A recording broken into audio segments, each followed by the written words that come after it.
Glória a Deus. Meus queridos irmãos, eu vos saúdo com a paz do Senhor. Glórias a Deus. Por gentileza, você que pode, abra a vossa Bíblia. Carta do apóstolo Paulo à igreja de Corinto, capítulo de número 15.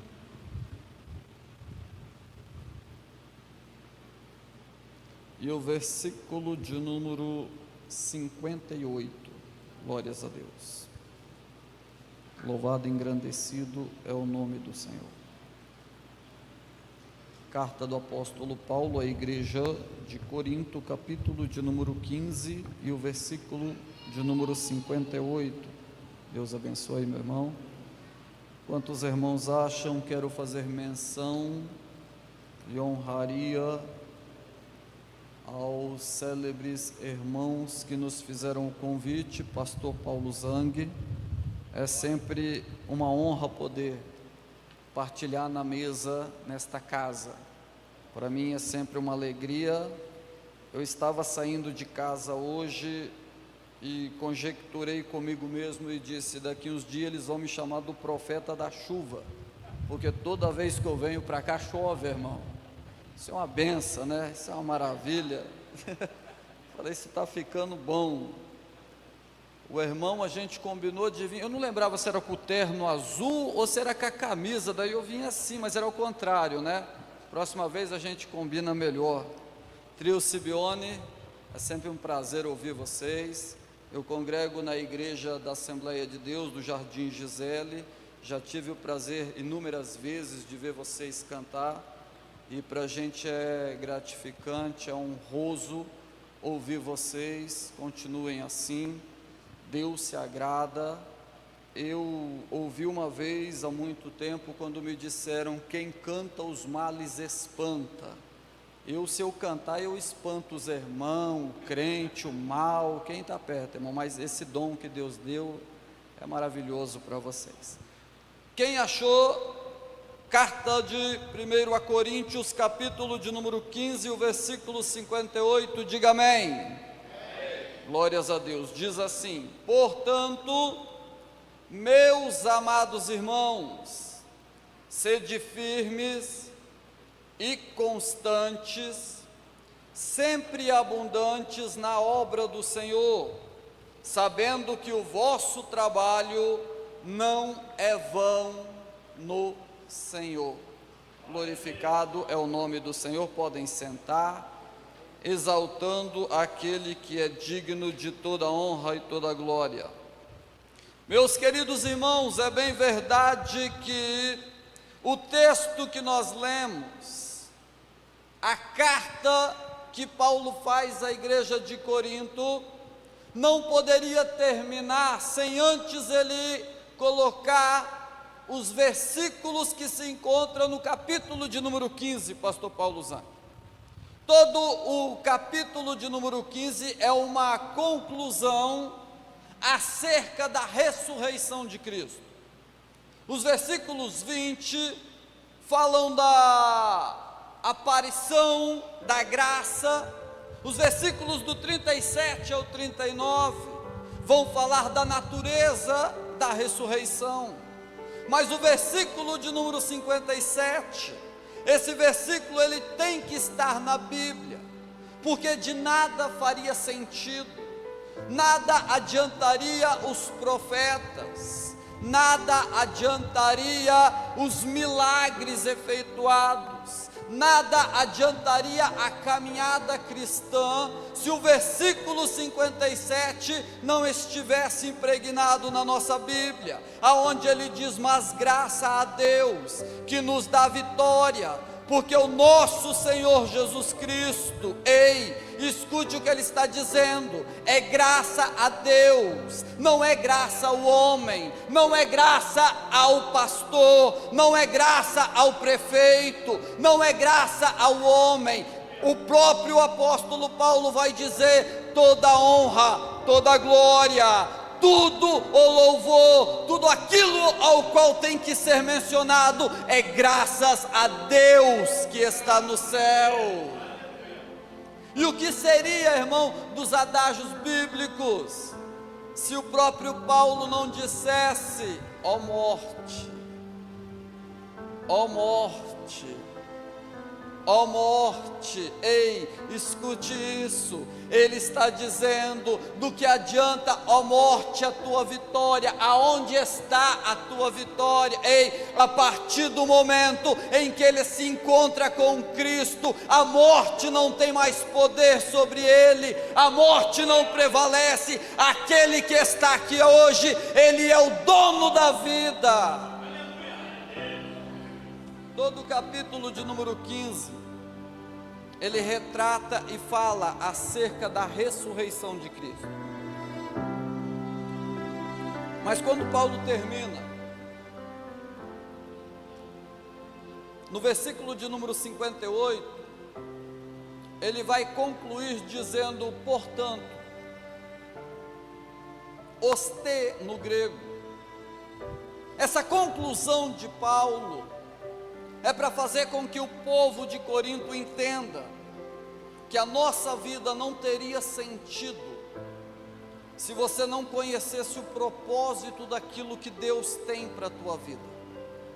E de uma forma bem exegética, bem expositiva, eu gostaria de conversar esta noite acerca de algumas menções do apóstolo Paulo acerca deste versículo, ao qual me chamou muita atenção. A primeira palavra que ele diz é: sedes firmes. E aqui me chamou a atenção porque a palavra firme no grego, ela é edraioi. Edraioi no grego significa alicerçado, firme, imutável. E quando nós vamos tentar entender essa palavra alicerçado, enraizado, é de fácil compreensão quando nós olhamos para uma construção. Há muito tempo eu fui pedreiro, sou ainda. Hoje leciono numa escola, mas ainda carrego as marcas de um bom construtor. E todas as vezes que a gente fazia uma casa, eu achava interessante porque no início da construção, o dono da construção, ele jamais chamava alguém para visitar a obra no alicerce. Esdras, o alicerce ninguém mostra para ninguém. O alicerce é feio. O alicerce, ele é um conjunto de cimento com ferro, aonde o dono da casa olha e não entende nada o que vai acontecer ali. Mas o alicerce, ele é fundamental porque se ele não for bem feito, se ele não for bem firmado, a casa cai. Se ele não estiver bem fundado, se as estacas não estiverem bem fundas, a casa não resiste. Só que ninguém se importa, pastor Paulo Zang, com o alicerce. Escute isso, estou pregando para crentes que Paulo ensinou a ser alicerçados. Quando você começa a erguer as paredes, e aí as pessoas olham de longe e vão dizendo: olha, a construção é bonita, é grande.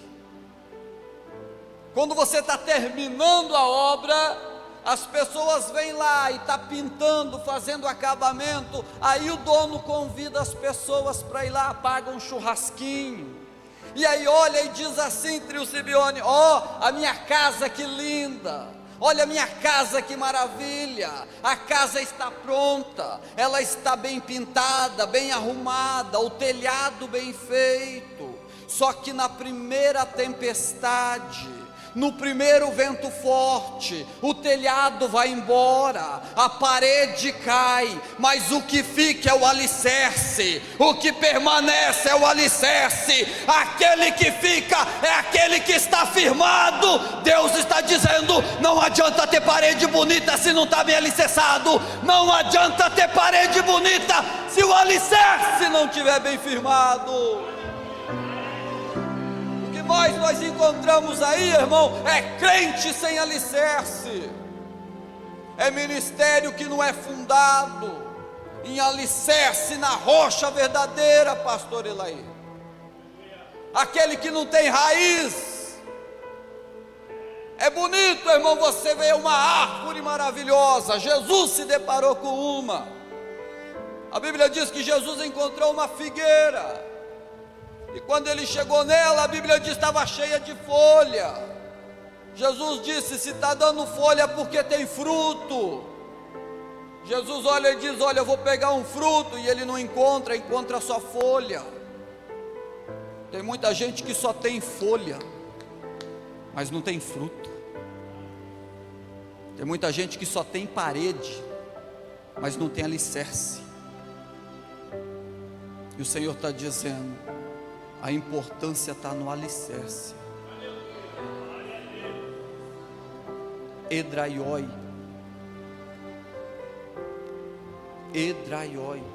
firme. Não adianta ter parede bonita, irmão, porque na primeira tempestade a parede cai. Não adianta ter a copa da árvore bonita, porque no primeiro vento as folhas vão embora, mas quem tem raiz permanece.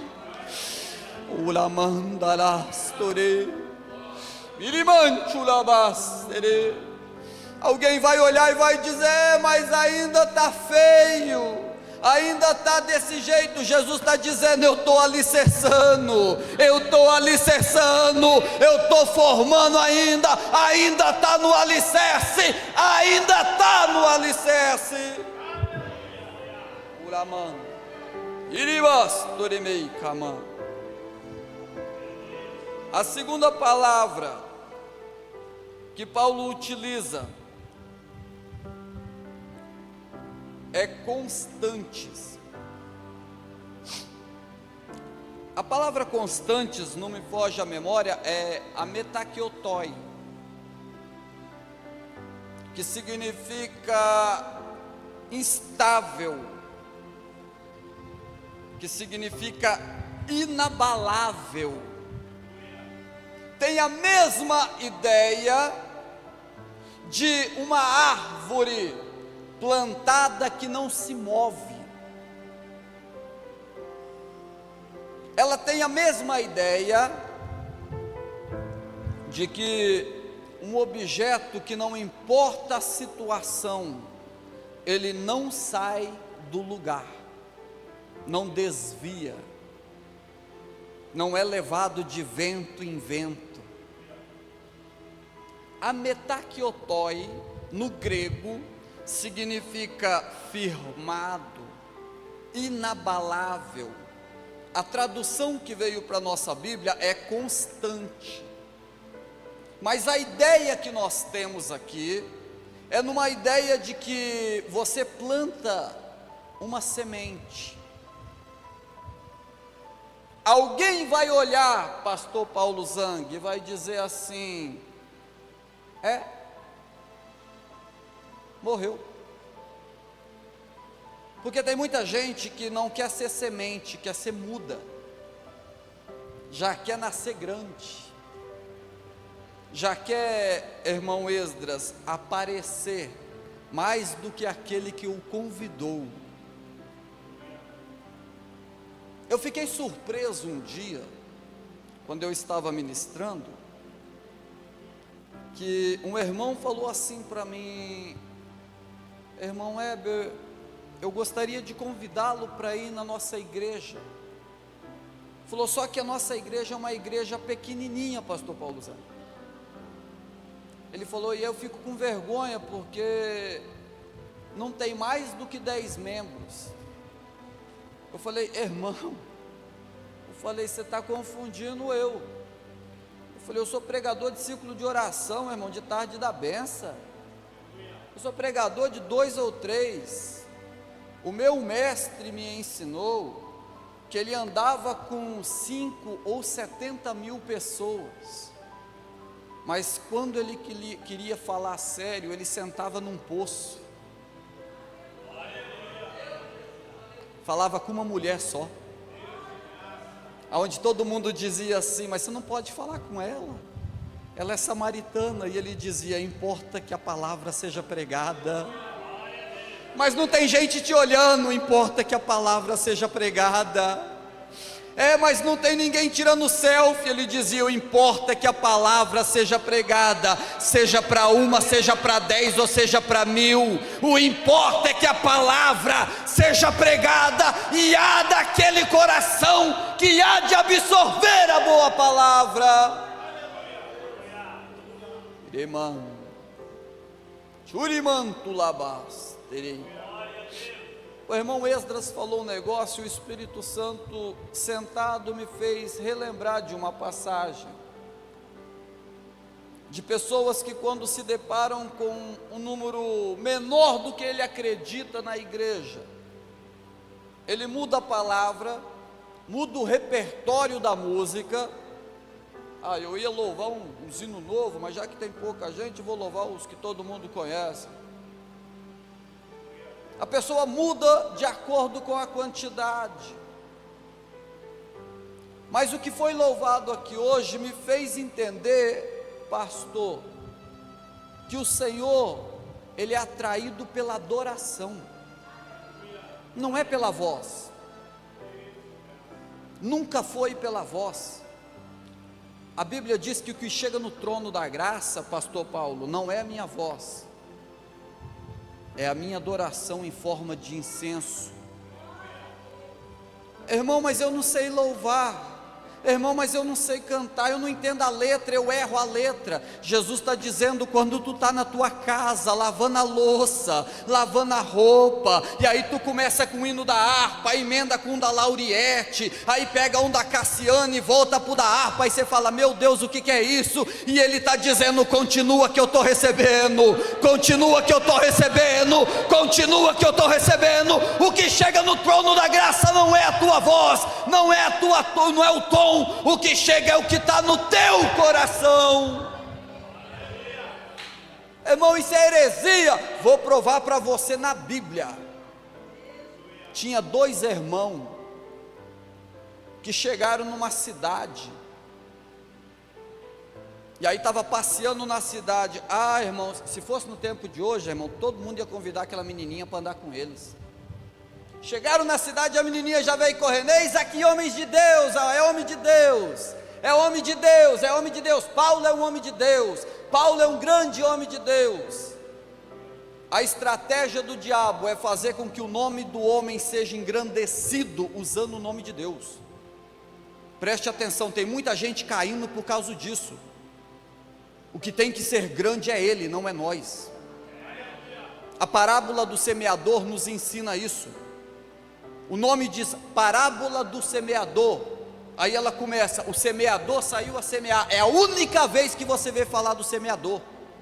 Depois ele só fala da semente. Não é o semeador, é a semente.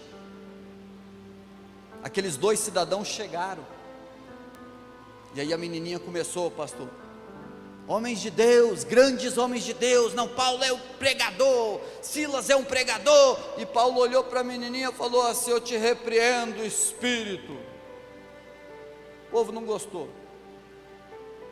açoitaram os 2, prenderam na cadeia. Dentro da cadeia, eles poderiam dizer assim, a gente veio aqui para pregar, para evangelizar, a gente é recebido com chicote, com humilhação. Eles poderiam ter dito assim, que Deus é esse que permite, que Deus é esse que permite eu passar por isso, que Deus é esse que permite eu passar essa humilhação, que Deus é esse que permite eu ser açoitado. Eles poderiam reclamar, irmão, eles poderiam murmurar, mas lá na cadeia, um olha para o outro e diz assim: rapaz, eu estou com as costas tudo esfolada, e o outro diz: eu também. Aí ele falou: vamos reclamar? Não, vamos fazer o quê? Vamos louvar. E aí o outro diz: ah, então vamos fazer assim, tu louva e eu oro. Aí quando eu cansar de louvar, aí você ora e eu louvo. Não era congresso, Esdra, não era um grande evento, era na cadeia, não tinha ninguém assistindo o pastor Paulo Zang, não tinha ninguém tirando selfie, ninguém ia dar oferta para eles, mas eles começaram a adorar, e o céu se abriu, Deus olhou do céu e disse: é para mim, eu vou ouvir. Se é para mim, eu vou ouvir. Quando você está adorando, Deus está ouvindo. Quer ver Deus falar contigo, irmão? Começa a adorar na hora da prova. A gente é perito em adorar na hora boa. Meu irmão ali da Unção e Graça, Rafael, eu aprendi isso com o pastor Adalto. Falar com ele, pode falar: ó, eu vi o irmão Heber pregar, manda meu abraço lá para ele, para o pastor Ademir. Irmão, presta atenção, quer ver Deus mover o céu? O adore na hora da dificuldade. Mas parece que a gente é perito em adorar a Deus só na hora da bonança.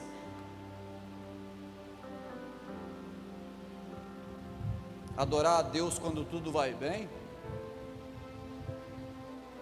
Adorar a Deus, irmão, quando você olha a mesa cheia e farta.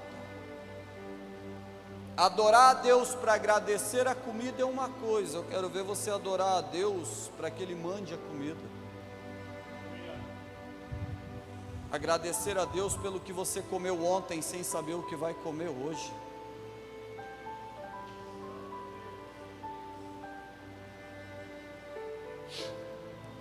A metaquiotoi, constante, a ideia de uma árvore plantada, uma semente lançada no solo.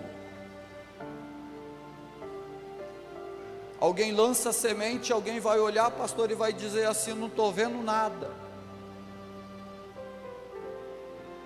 Alguém vai olhar e vai dizer assim: pastor Paulo Zang morreu,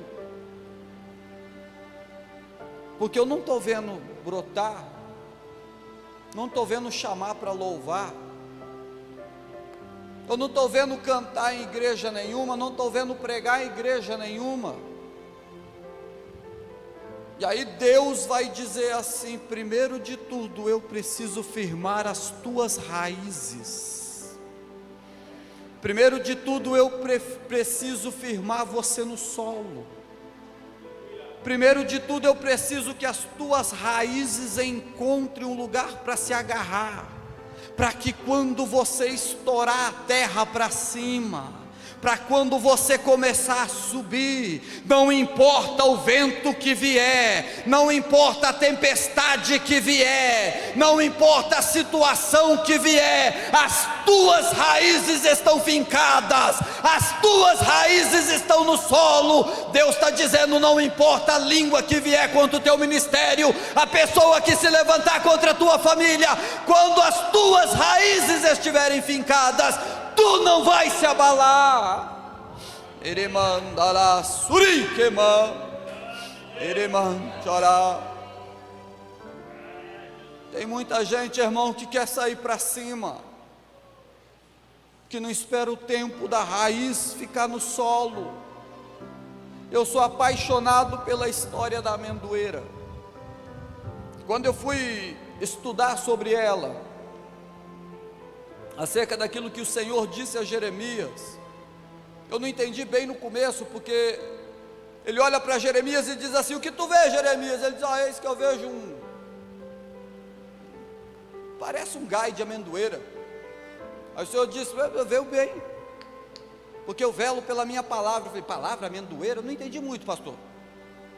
Aí eu fui estudar, aí eu vi que a amendoeira, ela está desde o princípio, desde quando Arão deixa o bordão dele ali dentro, era um cajado de amendoeira.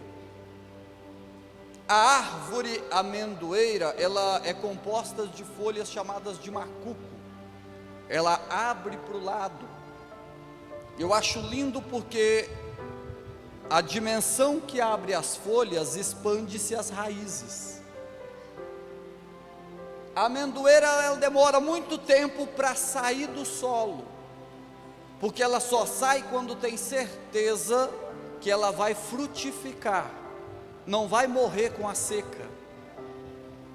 Eu acho lindo isso porque depois que ela começa a crescer, ela primeiro desenvolve nela as folhas, para que essas folhas criem abrigo, segurança e sombra para os animais. O caule dela serve de morada, a sombra serve de morada, e quando começa a dar fruto, além de alimentar, ela tem propriedade curativa. Eu entendo que o crente tem que ser como a amendoeira. No tempo certo, ele vai ser abrigo para quem precisa, proteção.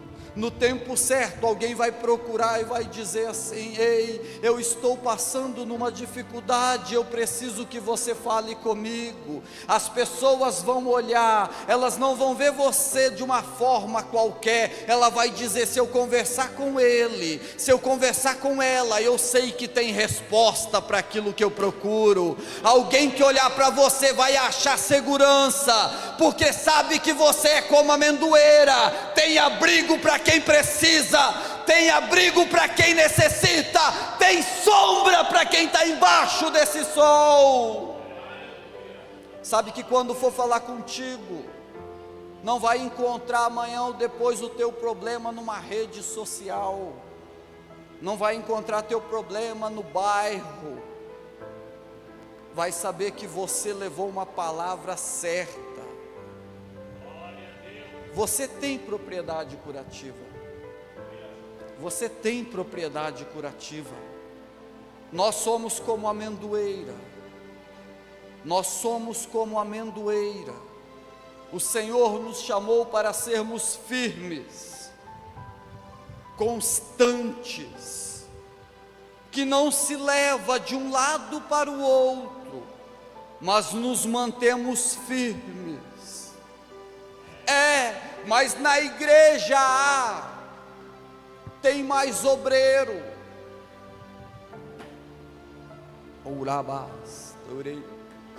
Eu vou falar porque o Senhor está mandando.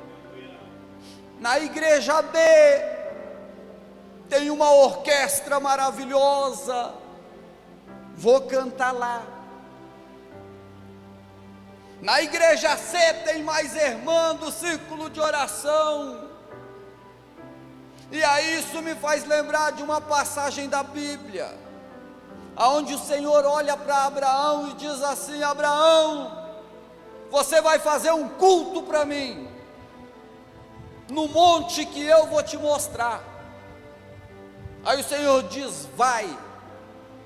E Abraão foi, pegou o menino, pegou a lenha, pegou o cutelo e pegou o fogo, e foi caminhando.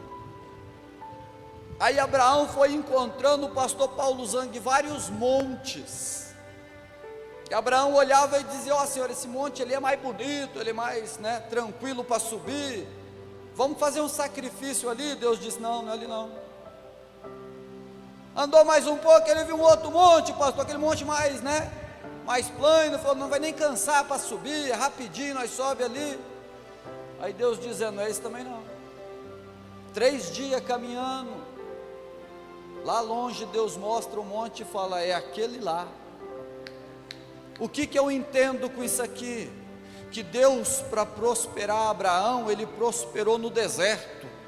Deus, para prosperar Abraão, prosperou no vale.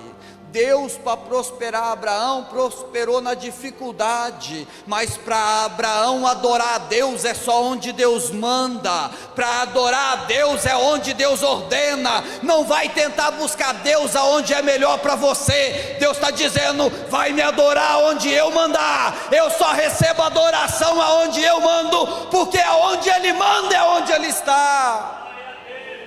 Tem gente querendo adorar a Deus na facilidade, irmão. Tem gente querendo buscar adoração a Deus aonde agrada a Ele. Não, eu fui lá na igreja, lá não gostei, não me deram oportunidade.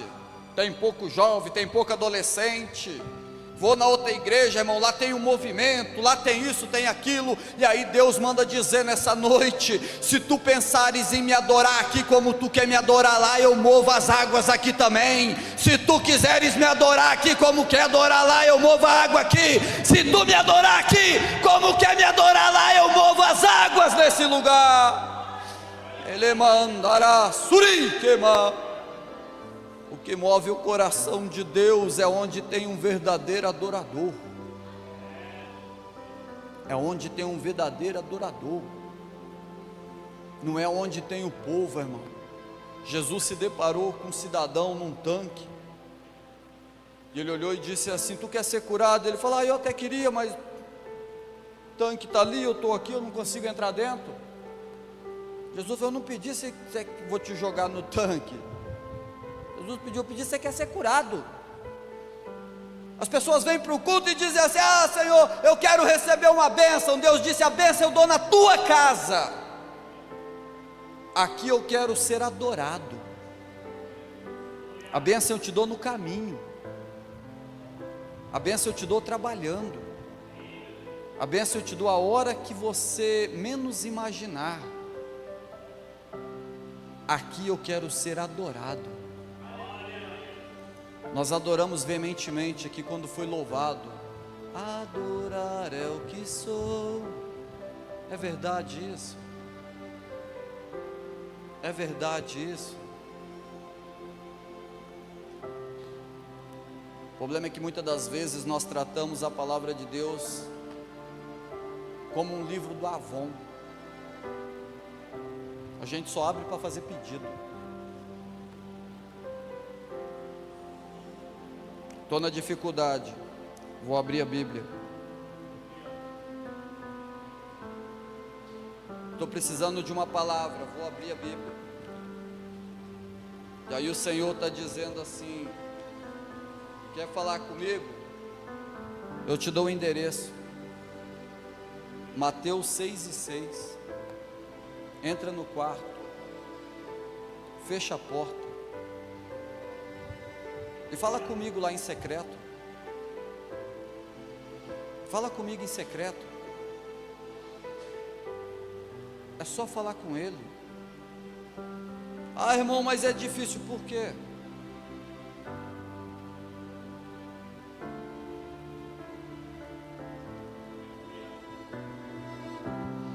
Por que é difícil? Porque ninguém está vendo? Porque você precisa ouvir alguém falar contigo? Por que é difícil falar com Deus no teu quarto? Não é porque Deus não responde, é porque no quarto é onde está a natureza verdadeira do ser humano. No quarto, irmã, você não precisa colocar maquiagem. No quarto é onde você se depara com você mesmo diante do espelho. No quarto é onde você vai para vestir roupa e ali você se vê, sem maquiagem, como você é de verdade. Ali no quarto você olha para o espelho e você se enxerga. Ali você não precisa colocar um sorriso no rosto para agradar ninguém. Ali você não precisa colocar uma maquiagem para ficar mais bonita, porque no quarto Deus te conhece de verdade. porque no quarto Ele sabe quem você é, porque no quarto é onde você vai falar com Ele: Senhor, eu estou passando dificuldade financeira. No quarto é onde você vai falar: eu estou passando dificuldade conjugal. No quarto você vai falar: eu estou passando dificuldade na minha vida. Ei, não é aquela oração que você faz na igreja, com a voz impostada, que você muda a voz dizendo: Senhor Todo-Poderoso. Não, no quarto você chora, no quarto você geme, no quarto você se declara, é no quarto que você se revela para o Deus Todo-Poderoso.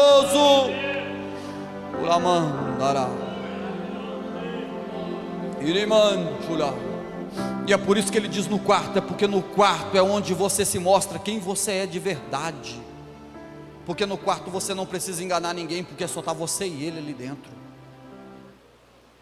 No quarto é onde você fala: Senhor, eu não aguento mais aquela irmã que fala mal de mim, aquela irmã que eu tenho que olhar para ela todo dia e dar um abraço e dizer paz do Senhor, e sabendo que ela está falando mal. No quarto você pode falar para ele, no quarto você pode olhar e dizer assim: ai meu Deus, quando é que o Senhor vai me dar uns obreiros bons, porque o negócio está difícil, quando eu preciso ninguém vai. É no quarto que fala, pastor Paulo. Aí pede para Deus: Deus me manda obreiro bom, e aí Deus começa a mandar, né, pastor? Aqueles irmãos que você não sabe se dá a paz do Senhor ou a paz do Senhor, né? Um jeito meio... E aí Deus dizendo assim: enquanto você está vendo um Pedro, enquanto você está vendo um irmão puxando a espada, Deus está dizendo: eu estou vendo um, quando está passando até a sombra está curando. Enquanto você está vendo um drogado, Deus está vendo um pastor de igreja. Enquanto você está vendo uma prostituta, Deus está vendo uma irmã do círculo de oração. Enquanto você está vendo um viciado, Deus está vendo um líder de jovem. Ei, Deus não olha como nós olhamos. A visão de Deus é a visão daquele que deu a vida para que nós pudéssemos ser salvos. Ah, irmão, se a misericórdia de Deus não tivesse me alcançado, quem eu seria hoje? Eu aceitei Jesus bêbado numa igreja com 32 anos, fui batizado com 33, fui para uma igreja bêbado. Cheguei naquela igreja, falei para minha esposa, para a Núbia, falei para ela: eu vou lá naquela igreja, se aquele pastor abrir a boca, falar alguma coisa, eu vou levantar e vou dizer: o senhor é um mentiroso. Irmão, eu estudava a Bíblia, está gravando, né? Vou falar. Eu estudava a Bíblia para desmentir os irmãos da Testemunha de Jeová. Depois a irmã corta. Eu fazia isso, irmão. Um dia eles foram lá em casa visitar, levaram uma revista. Naquela revista tinha um irmão com uma gaia nas costas, assim, andando, e ele falou: não, isso aqui é o céu, e o leão com o cordeiro, e o cordeiro com o leão, e aquela beleza, tudo. E eu falei: e esse cidadão com essa gaia nas costas? Irmão, mais um feixe de gaio assim, ó. Aí eu falei: eu vou para o céu para carregar gaio, irmão. Eu vou não, isso eu faço aqui na terra. Ele falou: não, mas o céu é assim. Eu falei: eu vou ter que ir lá trabalhar. Ah, quero não, eu vou não, vou ficar aqui mesmo. Eu estudava a Bíblia para isso. Conheci, a primeira vez que eu conversei com um pastor, eu estava bêbado em casa. Nós fomos convidados para almoçar na casa de uma amiga nossa, que nós chamávamos de comadre. E aí a gente chegou lá, e aí eu deixei o carro, a minha esposa entrou, eu falei para ela: vou buscar uma cerveja e já venho. Aí fui lá no posto, tinha um posto antigamente chamado Posto Stop, ali no Jardim Porto Alegre, ali em Toledo. Comprei uma caixinha de cerveja, estou voltando, a minha esposa me esperando no portão. Falei: deve ter acontecido alguma coisa. Cheguei, ela falou: você para aí, deixa a cerveja, tira o cigarro da boca que o pastor está aí dentro. Eu falei: se o Deus dele não bebe, azar o dele, eu bebo. Desaforado, irmão. Acendi outro cigarro, peguei a latinha, abri outra cerveja quente, mas falei: vou tomar, pá. Entrei dentro da casa, ele levou a mão todo humilde: paz do Senhor. Eu falei: fica para o Senhor isso aí. Entrei para dentro, ele conversou um pouco ali, eu bem ignorante, a minha esposa já com sangue nos olhos, olhou para mim e falou: você é muito sem educação. Eu falei: eu não vim na casa dos outros, eu fui convidado. Não, olha só, pensa num cidadão ruim mesmo. Aí ele acabou de falar, ele falou algumas coisas: ó, é isso que eu te vejo assim, assim, assado. Eu falei: cara, isso é mentira, é tudo conversa tua. Terminou e ele teve coragem de me convidar, pastor, para ir na igreja à noite no culto. A Núbia falou, não vai. Terminou o culto, eu falei, vamos. Terminou o dia ali, eu falei, vamos para a igreja, bêbado. Vamos para a igreja, e fomos. Nós chegamos na igreja, eu sentei no banco lá atrás. E falei, a hora que esse homem falar alguma coisa, eu vou levantar aqui, vou dar um de dedo, porque não tinha muita gente, assim, devia ter umas 40 pessoas. Eu falei assim, eu vou levantar e falar assim, ô mentiroso, bêbado faz qualquer coisa, né, irmão? Bêbado é meio doido. A primeira coisa que ele disse é, e Moisés falava com Deus face a face. Aí eu disse, isso eu não conhecia na Bíblia. Já não posso chamar o homem de mentiroso. E ele começou a ministrar, e ele foi falando das belezas daquele que anda com Deus. Ele foi me ensinando que Deus não é um Deus que te livra da fornalha, mas entra junto contigo. Ele não é um Deus que diz assim, eu vou apagar o fogo, mas quando vocês entrarem, eu já vou estar lá esperando. Ele não é um Deus que te livra da picada da cobra, mas não deixa o veneno entrar no teu sangue. E ele foi me falando umas coisas assim, eu falei, gente, que é isso? Eu não conhecia isso não. Cheguei em casa, não abri a boca, irmã, fiquei quietinho, falei com a minha esposa 2, 3 palavrinhas só, e fui trabalhar no outro dia. E na construção civil que eu trabalhava na empresa chamada ADM em Toledo. Terminando de trabalhar ali na empresa, eu cheguei em casa e falei para minha esposa, quando é que tem missa lá de novo? Aí ela falou, lá é culto, e é na quarta-feira. Eu falei, vamos lá. E a gente foi.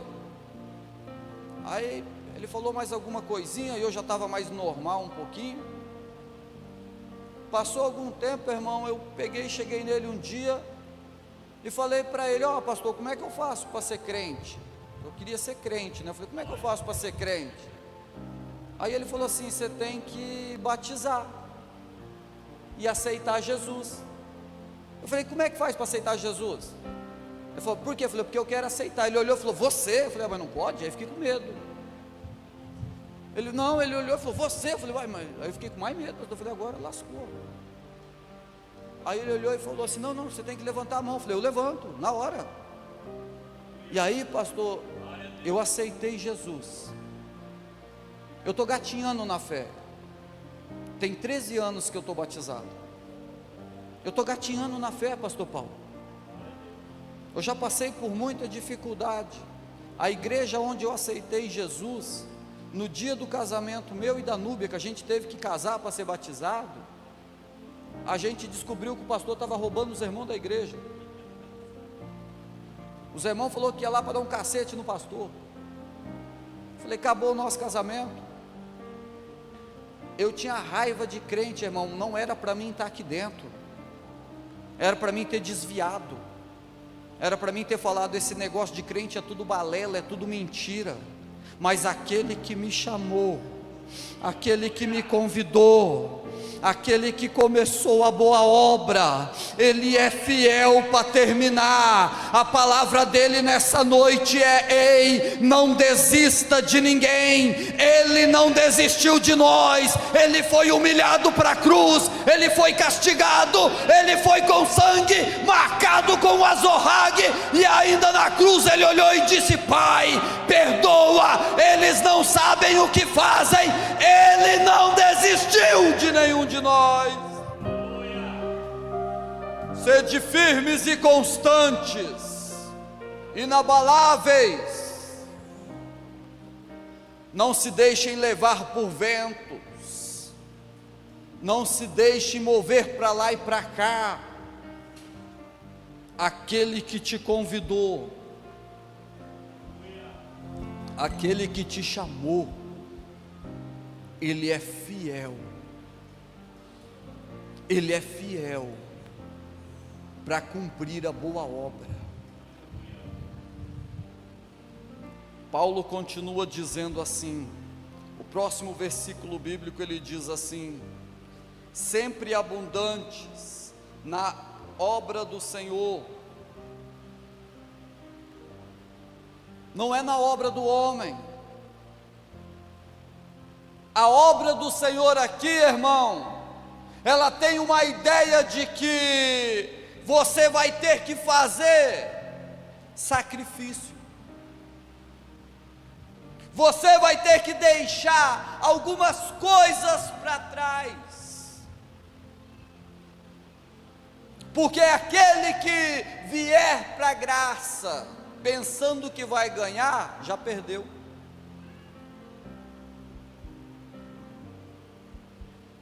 Porque o Evangelho de Cristo não te promete ganhos, ele diz: tu vai perder, tu vai ter que abandonar. A obra do Senhor te obriga a deixar coisas para trás, amigos, parentes, desejos, costumes. Eu tinha muita vontade, irmão, de jogar bola. Não estou dizendo que é pecado, pelo amor de Deus. Eu tinha muita vontade, preste atenção. Só que eu trocava culto por jogo. E um dia o Senhor olhou e disse na voz de um profeta dele assim: escuta, se tu não parar de trocar culto por jogo de bola, eu vou pesar a mão. Eu não entendia nada, irmão, e ficou por aquilo mesmo. Fui jogar num torneio, num colégio Incomar de Toledo.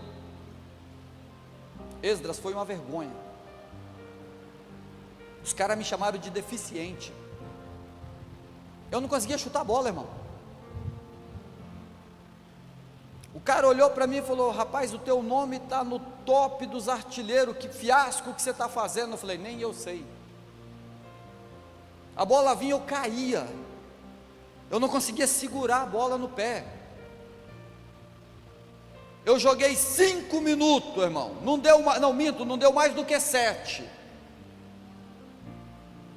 No meio do campo, o Espírito Santo falou: vai continuar, vai ficar pior. Aí eu saí, tirei a camisa, alguém disse: graças a Deus que está saindo. Alguém disse: graças a Deus. E quem é o louco que chamou esse doido para jogar bola? O outro time disse: não, mas deixa ele mais um pouco. Quando eu saí dali, eu entendi que para fazer parte do reino, você tem que perder. Na obra do Senhor, você tem que deixar algumas coisas. Irmão, o que é? É o que o Espírito Santo colocar no teu coração. Porque numa certa feita, Deus olha para um homem e diz assim: tu vai fazer para mim um altar de pedra. E aí Moisés sai procurando as pedras, pastor. E aí Moisés vai pegando as pedras quadradinhas, as pedras bonitas, as pedras que melhor se encaixava. E aí Moisés ia fazendo o altar. Essa pedra que é músico vai tocar. Essa pedra que é teólogo vai pregar. Essa pedra que esse aqui não sabe nem ler a Bíblia direito, não vou usar, vou jogar fora. Essa pedra é meio pontuda, rapaz, isso aí dá um problema, também não quero na minha congregação. E essa pedra, que não é essa pedra aqui, é bonita, ó, chega a ser parecendo ouro, deixa ela aqui, vai ficar em cima das outras. Aí o homem começa a fazer o altar e ele coloca as pedras que ele quer, as pedras que ele acha que encaixa uma na outra. Aí quando ele chega numa altura, o altar desmonta, o altar cai, o altar quebra. Aí Deus olha para Moisés e fala: Moisés, você está enganado. Homem não sabe achar pedra, homem sabe espalhar pedra. Deus está dizendo: a pedra para o meu altar sou eu quem escolho, a pedra para o meu altar sou eu quem coloco, a pedra para o meu altar sou eu quem sei quem é. Ei, aquele que você acha que é, Deus está dizendo: não se engane pela aparência, eu conheço o coração, eu sei aonde está o coração. Deus olha e diz: Moisés, vai atrás das pedras que você jogou fora. A obra do Senhor é assim, irmão. Não é do jeito que nós queremos, é do jeito que Deus quer. Não é do jeito que planejamos, é do jeito que Deus projetou. Tudo na vida tem um processo para chegar no propósito. trio Sibione não começou explodindo. O trio Sibione já não começou com a agenda lotada. Teve um processo. Penso eu que teve dias de não ter uma chamada, mas estavam na congregação em São Pedro, adorando a Deus. 2 ou 3 pessoas, mas estavam lá. E o que me chama a atenção é que se tinha 2 ou 3, o louvor era o mesmo. Não mudava o teor da adoração. Para que você chegue no propósito de Deus, Deus vai fazer você caminhar no processo. Para que você chegue no propósito de Deus, Deus vai fazer você andar no processo. Vou finalizar. Não é em vão. Não é em vão. A ideia de não é em vão, aqui no grego, ou que está em kaenos, que significa vazio, sem propósito. Deus não te chamou, irmão, para uma obra vazia. Deus não te chamou para uma obra sem propósito. Deus não te escolheu lá para você vir aqui e ficar só sentada no banco. Deus não te chamou para você sair da tua casa para fazer uma social na igreja. Deus não te tirou do bairro aonde você mora, do lugar aonde você vivia, do convívio que você estava, para vir só sentado aqui dentro. Não, Deus está dizendo: se eu te chamei é porque eu tenho propósito na tua vida. Se eu te chamei é porque eu tenho propósito na tua vida. Se eu te chamei é porque eu tenho algo para fazer contigo.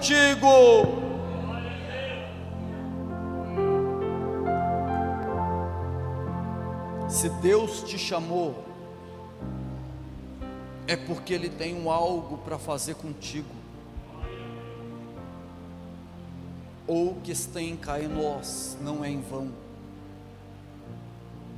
Não é em vão.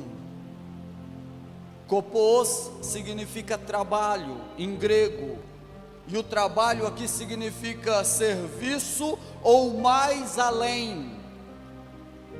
Deus está dizendo: eu não te chamei só para ficar parado. Eu não te chamei, irmão, o que é isso, irmão? O irmão não sabe da minha vida. Irmão, quando eu chego em casa, eu dou uma olhada no espelho, eu olho, eu já estou passando dos 70 anos de idade. Se Deus me desse a graça de ser mais novo. Se Deus me desse a graça de ter um pouco mais de idade. Deixa eu falar para você o que o Espírito Santo agora toca no meu coração. Porventura tem validade essa unção que eu coloquei na tua vida? Porventura tem validade essa unção que eu coloquei na tua vida? Deus está dizendo: tu não precisa ser mais nova, tu não precisa ser mais novo, tu tem que colocar em prática essa unção que eu coloquei na tua vida. Você tem que colocar em prática essa graça que está sobre você. Porque se você for analisar, irmão, tem gente muito mais nova no hospital, pedindo para ter a vida que tu tem. Sede firme, constantes, não é em vão, não é em vão a obra, e Deus tem um propósito pelo qual Ele te chamou. Deus tem um propósito para aquilo que Ele te convidou. Por isso que Ele está te alicerçando, Ele está te mantendo firme, está dizendo para você que não é em vão. Quando não é em vão, irmão, nós logo entendemos que Deus tem uma paga. Vou finalizar. Posso pedir para o trio Sibione cantar uma música, pastor? Vocês podem se ajeitar aqui, irmãos? Eu só vou terminar aqui. Deus chama Abraão e diz: sai da tua terra e vai para onde eu vou te mandar. Abraão não pediu para Deus: o que o Senhor vai me dar em troca? Eu não vi isso na escritura. Abraão não olhou para Deus e disse assim: eu vou se o Senhor fizer isso. Abraão não esperou chegar o profeta do Pix, ou a profetisa lá, e chegar e dizer assim, não. Abraão olhou para a mulher e disse: vamos. No meio da trajetória, Deus olha para Abraão e diz: está vendo a poeira, as areias do mar? Sei, assim será a tua descendência. Abraão não pediu um filho, mas Deus sabia o que estava no coração de Abraão. Deus está dizendo: se tu entender o meu propósito, eu vou fazer acontecer no teu coração. Se tu entender o meu propósito, você vai saber as bênçãos que Deus vai colocar sobre a tua vida. Se tu entender aquilo que Deus tem para a tua vida, Deus abençoa você abundantemente, assim diz o Senhor.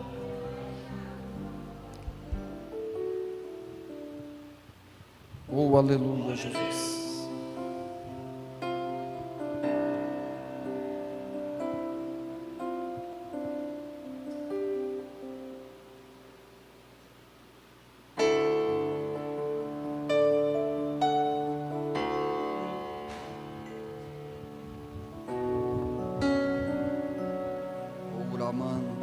Deus, não há como descrever sua grandeza e seu poder, não há outro igual a ti.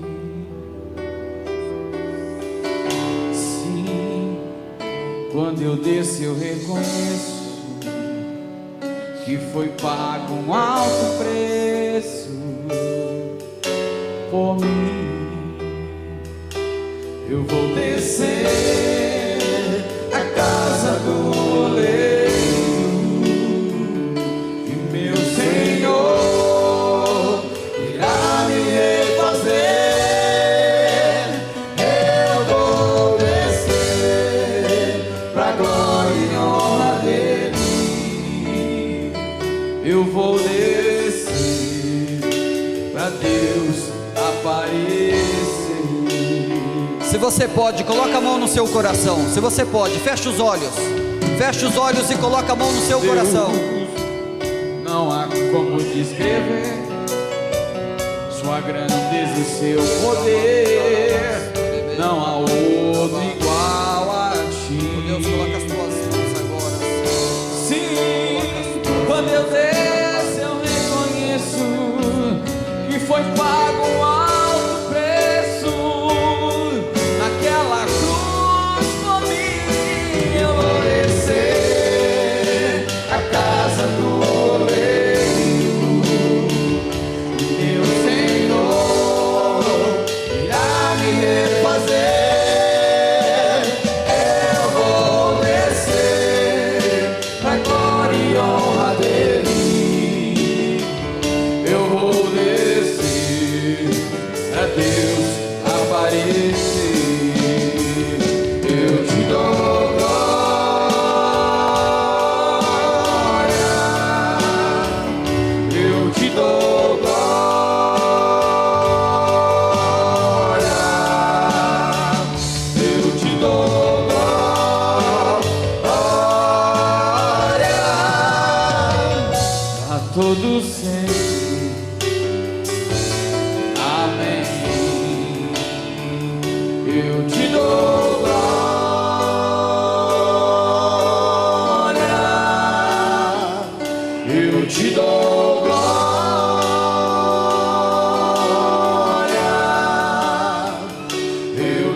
Senhor Deus e Pai, na noite deste dia, mais uma vez nós estamos gratos a Ti pela Tua presença neste lugar. Pai, nesta noite vai colocando as mãos agora, passa em revista, meu Pai, em cada irmão nesta noite, aonde tem uma enfermidade, Senhor, aonde tem, meu Pai, um toque do maligno, vai arrancando agora. A pessoa que veio nesta noite, veio com o propósito de Te adorar, e o Senhor não é um Deus que despede as pessoas em vão. Pai, coloca as Tuas mãos agora,